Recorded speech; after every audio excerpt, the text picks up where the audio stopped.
جو ٹیم میں ہے مولانا انعام الحق صاحب اور زیاد بھائی، اس طرح حمزہ ہٹک، سجاد صاحب، یہ سارے ہمارے جو ٹیم کے ہیں. ہم آج جس موضوع پہ آئے ہیں وہ ہمارے ریئل اسٹیٹ کے نام سے اسٹار لینڈ مارکیٹنگ کمپنی، جو کہ اس کی ہیڈ آفس وہ اسلام آباد میں ہے اور پشاور میں بھی اس کے ریجنل آفیسز ہیں. انہوں نے خیبر پختونخوا کے خصوصاً جو سادہ لوگ تھے ان سے اربوں روپے کا فراڈ کیا ہے. آج ہمارے اس پریس کانفرنس کا یہی موضوع ہے اور اسی پر ہم آئے ہیں تاکہ ہم پاکستان کی جتنی بھی معزز اور بااختیار ادارے ہیں جو کہ ہمارے ملک کی سالمیت کے لیے اور معیشت کے لیے انہوں نے خاک خواہ قربانی دی ہے اور دے رہے ہیں، ہم آج اس پریس کانفرنس کے ذریعے ان کو یہ اطلاع دیتے ہیں کہ جن لوگوں نے خیبر پختونخوا خصوصاً اور پاکستان میں بالعموم اور بھی بہت سے علاقے ہیں، پنجاب، سندھ، اسلام آباد وغیرہ، ان میں بھی انہوں نے بہت سے لوگوں کو لوٹا ہے. اگر میں یہ کہوں کہ انہوں نے خیبر پختونخوا سے تقریباً 4500 اس سے لگ بھگ انہوں نے لوگوں سے ارب روپے، تقریباً 8 سے 9 ارب روپے تک انہوں نے لوٹ لیا ریئل اسٹیٹ کے نام پہ کہ ہم جو ہے نا پراپرٹی کاروبار کرتے ہیں اور ہمارے مختلف سوسائٹیز میں پروجیکٹ شروع ہے اور ہم اس میں انویسٹمنٹ کرتے ہیں لوگوں کو، اور پھر لوگوں کو ہر 3-4 مہینے کے بعد اس کو منافع دیتے ہیں. تو اسی بیس پر اس ریئل اسٹیٹ کا جو سی او ہے، جو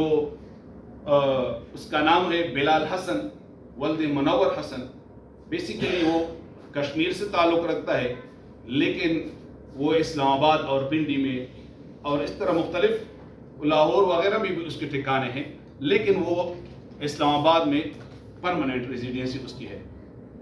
پھر انہوں نے یہ جال پورے پاکستان میں بچھانا تھا اور اس جال کے لیے انہوں نے خیبر پختونخوا سے بھی کئی افراد تیار کر دیے.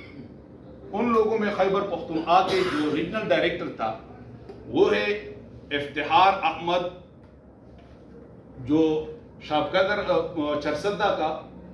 تعلق رکھتا ہے اس کا، وہ اس کا ہیڈ ڈائریکٹر تھا ادھر کے پی کے کا. اور اس کے ساتھ جو ٹیم میں تھے سکندر، عباس خان، خان رازق اور اس طرح اور بہت سے تقریباً 20-25 اس کے ایجنٹس تھے یا اس کے سٹاف والے تھے. باقاعدہ انہوں نے لوگوں کے لیے ہمارے جو خیبر پختونخوا کے جو خیبر نیوز چینل ہے ان پر بھی انہوں نے ٹائم ٹو ٹائم پروگرامات بھی کی ہے اور لوگوں کو یہ جانسا دیتے تھے کہ ہمارے ساتھ بڑے بڑے پروجیکٹ ہیں. اور جب کوئی ان کے ساتھ انویسٹمنٹ کرتے تھے تو ان کو مختلف سائٹس پر وزٹ بھی کرتے تھے، جو کہ ٹاپ سٹی ہے اور اس طرح پارک ویو ہے، کنگڈم ویلی ہے، B17 ہے، مختلف جو اسلام آباد اور پنڈی کی جو سوسائٹیز ہے وہاں پہ انہوں نے ان کو سائٹ پر وزٹ بھی کرائے تاکہ لوگوں کا یہ یقین آ جائے کہ یقیناً ہمارے جو ہے نا ادھر کچھ وہ ہے انویسٹمنٹ ہے. تو اسی پلازے کو اور اس طرح سوسائٹی میں مختلف پلاٹس اور جو پروجیکٹ شروع ہوئے تھے وہ ان کو دکھاتے تھے کہ یہ ہمارے ہیں، اور باقاعدہ وہ ٹی وی پر اور اخباروں میں بھی وہ دیتے تھے، بیانات دیتے تھے اور لوگوں کو انویسٹمنٹ کے لیے دعوت دیتے تھے. اور ہمارے ساتھ اس کے مختلف قسم میں کلپس بھی موجود ہیں جو انہوں نے ٹی وی پہ دیے ہیں یا انہوں نے پروگرامات کے ذریعے، سیمینار کے ذریعے یا مختلف طریقے سے جو انہوں نے لوگوں کو لوٹا ہے. تو انہوں نے یہ لوگوں کو باور کرایا کہ آپ آ جائیں ہمارے ساتھ انویسٹمنٹ کریں اور آپ کو جو ہے نا ہم منافع دیتے ہیں. تو چونکہ ہر ایک بندہ جو ہے وہ دنیا میں پیدا ہے اور وہ ضروریات بھی رکھتے ہیں، تو اسی ضروریات کی بیس پر لوگوں نے اپنا جمع پونجی ان کے ساتھ جمع کر دیا. چند ماہ تک، اگر میں 1 سال تک کہوں، یہ تقریباً وہ منافع دیتے رہتے تھے اور ایسا منافع دیتے تھے کہ 25 سے 30% تک وہ لوگوں کو منافع دیتے تھے ہر 3 مہینے کے بعد. تو لوگ جوک در جوک اس کی طرف آتے تھے کہ یہ ایک جو ہے نا حلال کاروبار ہے. چونکہ ہمارے خیبر پختونخوا کے لوگ تھوڑا مذہبی ہے، مذہب کے ساتھ ان کا تعلق ہوتا ہے، تو بعض لوگوں کی ذہن میں ایک قسم کا یہ شبہ پیدا ہوا کہ شاید اس میں ایسا نہ ہو کہ کوئی سود کا سسٹم ہو یا کوئی حرام دھوکہ دہی ہو. تو انہوں نے باقاعدہ ایک مفتی صاحب ہے، مفتی عبدالقیوم ہزاروی کے نام، اس کا نام ہے دارالفتویٰ ملت فردیہ research centre M36 Model Town Lahore سے. انہوں نے باقاعدہ فتویٰ بھی لے لیا کہ بھئی ہم جو کاروبار کرتے ہیں یہ ایک حلال کاروبار ہے. کیونکہ ان کو پتہ تھا کہ خیبر پختونخوا کے لوگ یہ ایک مذہبی لوگ ہیں، وہ جب مذہب کا اس کا جان سا دے دے تو بہت سے قربانیاں دیتے ہیں. تو جب انہوں نے اپنے ایگریمنٹ میں یہ فتویٰ دے دیا تو اسی کے بیس پر ہمارے خیبر پختونخوا کے اور بھی جتنے سادہ لوگ تھے وہ اور بھی آگے. انہوں نے کروڑوں روپے کا ان کے ساتھ، اربوں روپے کا ان کا ساتھ انویسٹمنٹ کر دیا. تو وہ جب ادھر ICM مارکیٹ میں بھی آ گیا، اس کا بھی آپ کو جو ہے نا وہ پتہ ہے کہ انہوں نے لوگوں کے ساتھ کس طرح فراڈ کر دیا. تو انہوں نے ACM کے مقابلے میں اپنے پرافٹ کو، اپنے منافع کو اور بھی بڑھا دیا کہ بھئی ہمارے ساتھ مارکیٹ میں کمپٹیشن آ گیا تو لہٰذا ہم اس لوگوں کو اور بھی زیادہ منافع دیتے ہیں. تو اسی وجہ سے لوگ جو ہے نا ان پر باور کراتے تھے، کیونکہ ACM جو تھا وہ زیادہ نہیں چلا. 1 سال کے بعد باقاعدہ اس پر نیب نے ہاتھ بھی ڈالا اور لوگ بھی اس کے خلاف ہو گئے، لیکن یہ چلتا رہتا تھا. تو لوگ اس پر باور کراتے تھے، اس وجہ سے لوگوں نے ان کے ساتھ انویسٹمنٹ زیادہ کر دیا. جب 2024 آ گیا تو 2024 میں انہوں نے لوگوں سے منافع جو ہے نا دینے میں ٹال مٹول شروع کر دیا. لوگ دفتر کو آتے تھے یا اپنے ایجنٹس کو کہتے تھے کہ 3 مہینے پورے ہو گئے، 4 مہینے پورے ہو گئے، ابھی تک ہمارا کوئی منافع نہیں آیا ہے، مسئلہ کیا ہے. تو وہ کہتے تھے کہ یہ پاکستان ہے. ادھر نئی الیکشن بھی ہوئی تھی 2024 میں 8 فروری کو. تو وہ کہتے تھے کہ نیا گورنمنٹ آیا ہے، لہٰذا تھوڑا سیٹ اپ میں جو نا وہ ٹائم لگے گا، تو انشاءاللہ آپ کو اپنا منافع ملے گا. لوگ جو تھے نا اسی جانچ میں آگے کہ یقیناً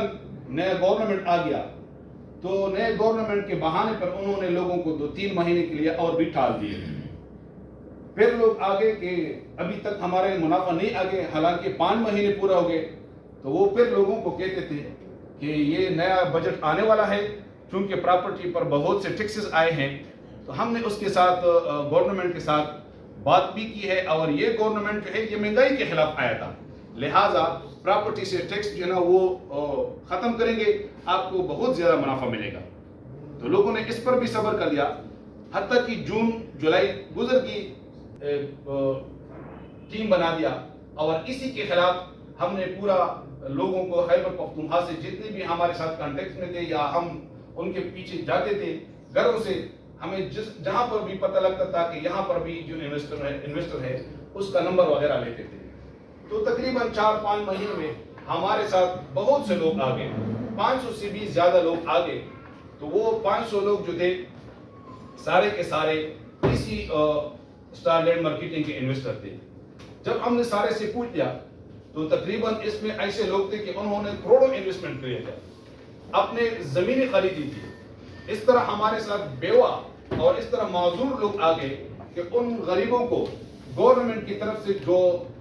پینشن کے مد میں کچھ آئے تھے یا کوئی اور انہوں نے اپنے چولہے کے لیے جلانے کے لیے پیسے کمائے تھے، بچائے تھے، تو وہ پیسے ان کو دیے تھے. وہ سارے لوگ جو ہمارے سامنے آ گئے تو ہم نے یہ عزم کیا کہ ہم نے اس لوگوں کو جو نا وہ برے نہ کرنا ہے. پھر ہم چلے گئے اس کی انویسٹیگیشن کے لیے کہ کیا یہ ان لوگوں کا یقیناً کوئی پراپرٹی وغیرہ ہے کہ نہیں ہے. میں بذات خود اور میرا یہ جو ٹیم تھا، ہم اسلام آباد چلے گئے، ٹاپ سٹی میں اور اس طرح بحریہ انکلیو میں اور جتنی بھی سوسائٹیز تھے وہاں پہ ہم نے پوچھ لیا کہ بھائی اس بندے کے ادھر کوئی انویسٹمنٹ ہے کہ نہیں، کیونکہ وہ پہلے ہم سے نہیں ملتے تھے. اس کے ایجنٹس جو ہم نے آپ کو بیان ہونے کے قابل بھی نہیں ہے. اب اگر کوئی بندہ آ جائے، وہ ادھر جو لوگوں نے اپنے چولہے اپنے پیٹ پالنے کے لیے جو کچھ بچا دیا ہے، جو کچھ کمایا ہے، وہ بھی ایک بندہ لے جائے اور ان کے منہ سے نوالا چھین لائے، تو میرے خیال میں اس سے بڑا کوئی ظالم نہیں ہو سکتا ہے. یہ صرف یہ نہیں کہ انہوں نے ہمارے ساتھ کچھ کیے، یہ ملک کی سالمیت اور ان کی معیشت کے ہم نے پہلے بھی نام لیے ہیں، ان کو ہم نے پہلے نوٹس بھی کیے تھے، ان کو لیٹر بھی کیے تھے، تاکہ یہ جلد از جلد ان لوگوں کے خلاف ایکشن لے لیں اور ملک کی معیشت کو برقرار رکھے. اور جتنی بھی ہمارے جو لوگ ہیں، چونکہ چترال کے لوگ بھی ادھر ہیں، بہت سے ایسے لوگ ہیں کہ ان کو ابھی تک یہ پتہ بھی نہیں ہے کہ نب میں اس لوگوں نے کسی نے کیس ڈالا ہے، تاکہ ان کو بھی پتہ چل جائے کہ آپ آ جائے. ہم نے میڈیا کے تھرو، پرنٹ میڈیا کے تھرو، الیکٹرانک میڈیا کے تھرو یہ بات ان کو پہنچانا ہے کہ آ جائے. اپنا دعویٰ جو ہے نا پریس کے ساتھ تھا، اسی کے ریکارڈ کے مطابق 4700 خاندان جو ہے نا وہ اس میں پھنسے ہوئے ہیں. اور آپ لوگوں کے ساتھ اس وقت کتنے خاندان بشمول یہاں پر جو ہے آپ کے پاس کا ڈیٹا موجود ہے جو آپ کے ساتھ کھڑے ہیں؟ میرے ساتھ جو ریکارڈ پہ ہے یا جس کے کیس میں نے جمع کیا ہے 265 لوگوں کا میں نے جمع کیا ہے. لیکن ابھی میرے کیس کے پیچھے لوگ آتے ہیں، نیب کی جو انفارمیشن ہمیں ابھی تک ملتے ہیں، چونکہ روزانہ ہم ان کے ساتھ وہ لائن میں ہوتے ہیں، کانٹیکٹ میں ہوتے ہیں، وہ کہتے ہیں کہ ابھی تک 1500 لوگ آ گئے. آپ کے پاس آپ 4000 روپے کہتے ہیں، 4000 لوگوں کا دعویٰ کر رہے ہیں کہ 4000 خاندان کلابو چمون ہیڈ آفیس تطللو اسلام آباد تا نو التبو پنجابیان هم راتلل اگوی بو هم چې کوم د کنم د خپل پیسو خلاف جړه او فریاد کوله او چونکه د پنجاب مونږ سره اس کانټیکټ نو اگې په وجه باندې اگوی د